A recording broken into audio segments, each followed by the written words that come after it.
Alors, l'objectif de départ de la campagne était surtout de faire revenir le public français. La problématique de départ était qu'en fait, le musée, depuis son ouverture, n'avait jamais subi de rénovation et qu'en 25 ans d'existence, nombre de choses avaient changé et que des gros travaux avaient été entrepris et ont permis de faire redécouvrir en fait les collections permanentes. Nous nous sommes contentés d'écouter attentivement le brief de Amélie qui effectivement a dit les gens sont venus il y a 25 ans quand il y a eu l'ouverture du musée d'Orsay et ils ne sont pas revenus.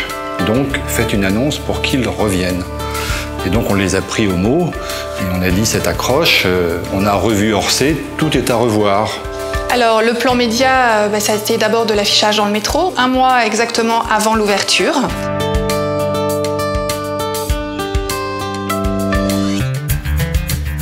Et tout ça a été aussi complété par le réseau de JC Decaux. On nous a vus de nombreuses fois sur les mâts dans Paris. Les résultats, ils ont été très rapidement tangibles. Et on a vu que pour la première fois depuis l'ouverture du musée, le public français avait atteint 56% de nos visiteurs et donc était supérieur au public étranger. La fréquentation du musée d'Orsay a augmenté de plus 30% dans les 6 premiers mois de la réouverture de ces nouveaux espaces. Jérôme Commandeur, dans le cadre de sa chronique sur Europe 1, a effectivement un matin évoqué pendant toute sa chronique l'idée de la campagne. Nous avons revu Orsay, il n'y a pas un truc qui tient debout.